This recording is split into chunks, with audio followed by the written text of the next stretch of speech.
Broken women are unlovable. They rather run to the internet looking for validation from other broken women. You ladies went on this marketing propaganda, wrote countless articles about how men are so lonely because women have options. But what I find kind of interesting is I see so many videos of women crashing the fuck out because they're not in a relationship. They don't have anybody to hang out with. They don't have nobody to talk to. They're turning 30 and they're so alone. I go into the comment section of married couples, and whenever a woman speaks and say, hey, this is what I do for my man, this is how I express love for my man, I go into the comment section and it's nothing but women in the comment section talking about, you're a pick-me, which I think is so fucking stupid. How you gonna call a married woman a pick-me? Bitch, she's picked already. Then it's videos of women talking about, to my married friends, is it possible that you could send your husband over to my place and he could just do some things and you can come over and we could drink wine? I'm like, why don't you get your own man? Then every time a guy who lets it be known he's married posts something on the internet and he is conventionally attractive, go into the comment section. Can your wife fight? Can your girlfriend fight?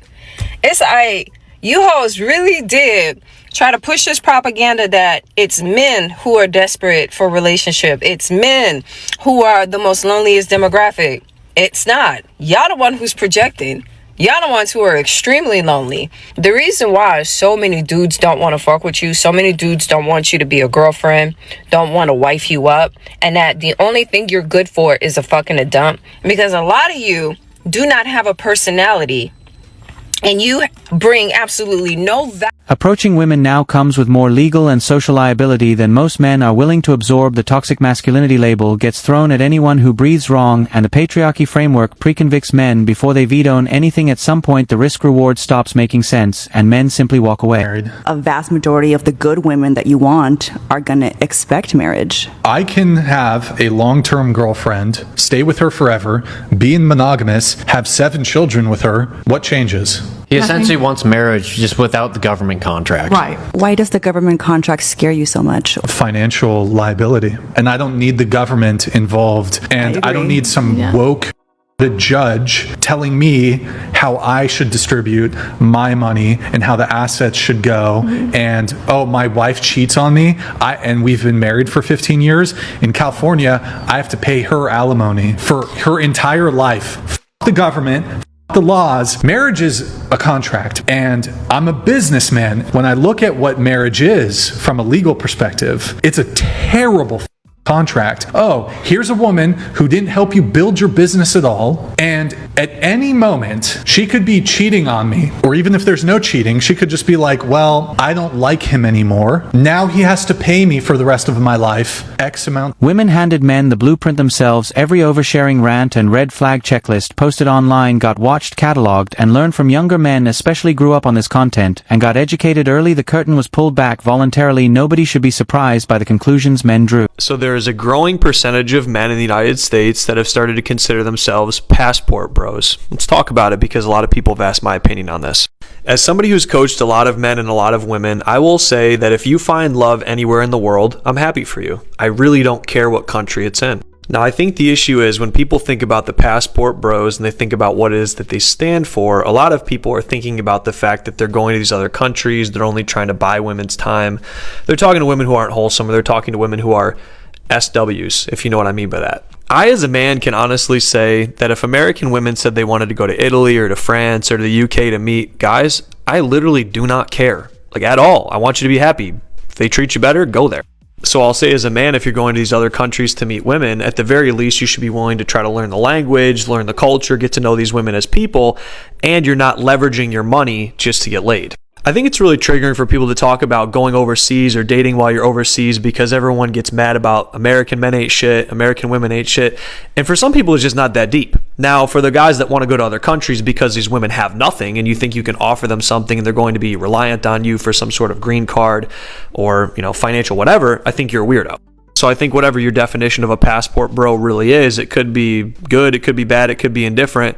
But as long as you're not taking advantage of other people, I really don't care. Women have masculinized at an unprecedented rate. Men have explained the problem clearly and repeatedly, and the response every time is denial. The feedback gets rejected because it demands accountability, and that's apparently non-negotiable.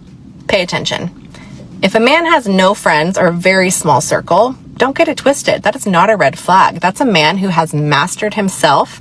A man without friends or a very small circle is a very, very secure man. He's learned that quality matters more than quantity, and he doesn't need an audience to validate his worth. His confidence comes from inside, not from the approval of others. He's not afraid to be alone because he knows his own strength. He is very selective with his energy and who he lets into his life. That is a good quality to have. He walks away from drama and gossip because he has built a peaceful life for himself and does not want to let that go. He doesn't need to be surrounded by people to feel complete. He's comfortable, he's grounded, he's steady, and he doesn't waste time on meaningless relationships. He knows that what he wants, and he doesn't waste time with it. So if you come across a man with very few friends or a very small circle, don't underestimate him. That's not loneliness. That is discipline, and he knows peace. It's not isolation.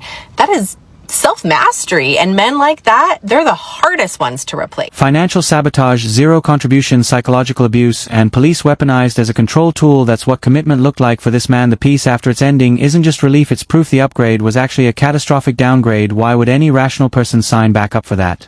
And I see a very handsome guy, dark hair, mustache, hat, you know, great looking guy. And I'm like, wow, he's really cute. So I test a little bit and I stare at him and smile, and he smiles back. I'm like, okay.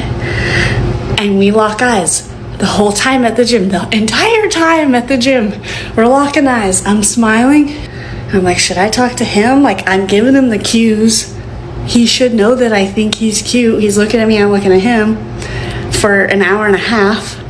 Then I'm leaving and he's walking right behind me and he just passes me. I'm like...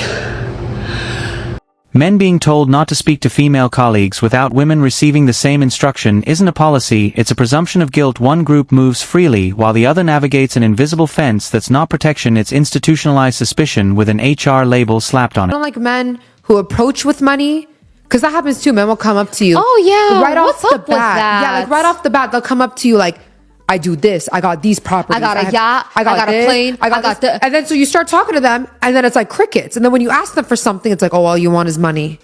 You're materialistic. No, not just that. You literally approached me with materials. No, I just don't get why guys approach with money. Like, it's weird to me. Like, if they want to do it, fine, but like fully be expected of a girl ready to like get some of that. To me, that's what I always say. I'm like, I don't care what house, what car you got, any of that stuff. If it's not going, it just repackages it with legal consequences attached. Commitment gets demanded up front, while reciprocity quietly disappears over time. The men drawing up mental prenuptials aren't being cynical, they're responding rationally to a system that's repeatedly proven untrustworthy. No, males are not choosing. But oh, yes, they are. But I do find it hilarious how they are all like, yeah, we're done with women.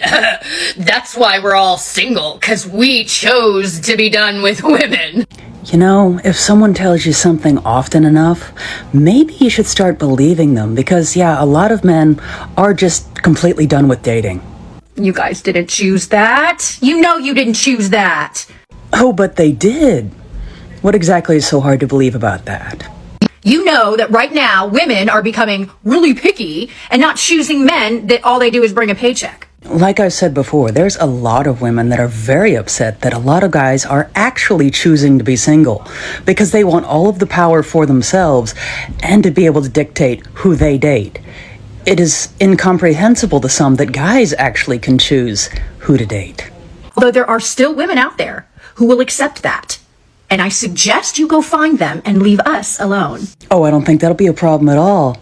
Because it's almost like personality types similar to some that we've just seen are almost the very reasons why a lot of guys... Protective laws get weaponized against innocent men often enough that good faith is no longer a reasonable assumption. Until false accusations carry real consequences, men would be irrational to trust the system, fix the framework first, then talk about attitude. For 8 years, and then they get engaged and the guy goes on a bachelor trip. The guy has his bachelor party at a strip club in Miami and he ends up getting a lap dance from one of the strippers. He tells his fiance it was just a lap dance and that he didn't cheat on her, and she's like, I know you didn't cheat on me, but I'm still breaking up with you. So she calls off the wedding and breaks up with him just over the lap dance. So only a month after they break up, he is in feed posting the stripper saying that she is the love of his life and that they have perfect synergy, etc., etc. It turns out he took the stripper's number after he got a lap dance the night of his bachelor party. A couple of years ago, I actually went on a bachelorette trip to Cabo and we ran into a group of bachelors. The bachelor that was getting married was fully hitting on one of my close girlfriends. And not only that, but his friends who were there also had girlfriends that they were even living with, and they were trying to flirt with me. I told one of the guys that was hitting on me, I was like, hey, I'm basically taken, like, I'm in the process of getting back with my ex, and you have a girlfriend, so you shouldn't be hitting on me in the first place. This man proceeds to tell me that I am his exact type.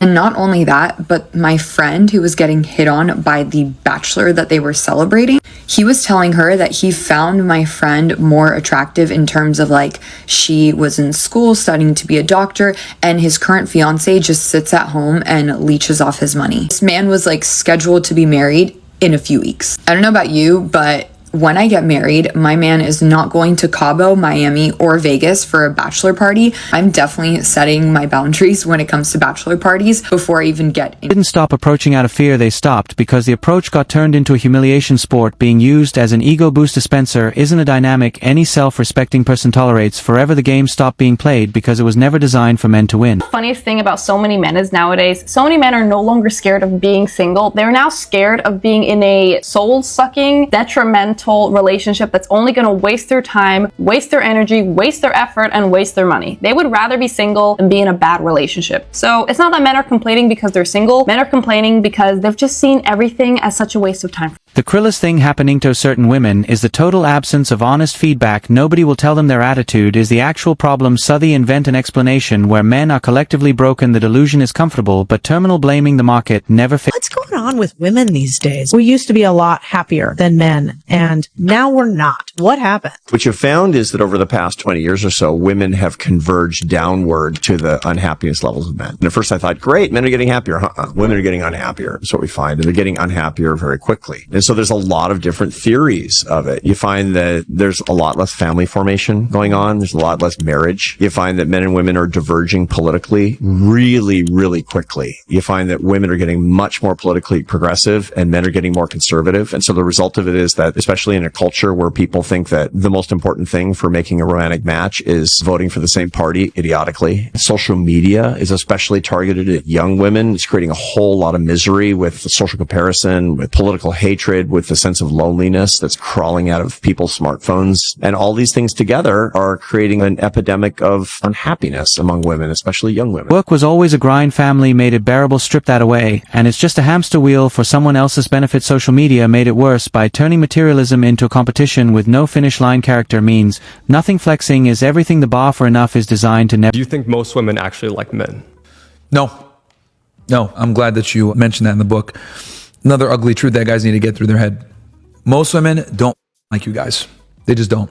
A majority of women do not like a majority of men. However, a majority of men absolutely like a majority of women. And that creates obviously an imbalance. And I would argue that, back to our discussion earlier with feminism, since most women naturally already don't like most men, with technology, women entering the workforce, education, all this other stuff, them being able to provide for themselves essentially in a modernized society where they don't need men, it makes it even worse for men because now they really don't like you and they don't have to deal with you.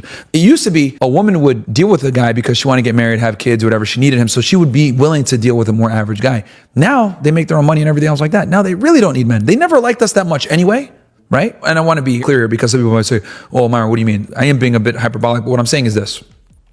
It's not that they necessarily hate you guys, but it's you guys are invisible. Men want a partner, not a rehabilitation project. Absorbing dysfunction, playing therapist, and parenting a grown adult while getting nothing back isn't a relationship. It's unpaid labor with emotional damage on top. The standard should be basic equality, and that bar isn't being cleared. Thanks for watching MGTOW Voice. Show us your love by liking, sharing, and subscribing. Support us and help spread awareness for men around the world. We welcome a healthy debate and discussion, so feel free to comment and Share your thoughts.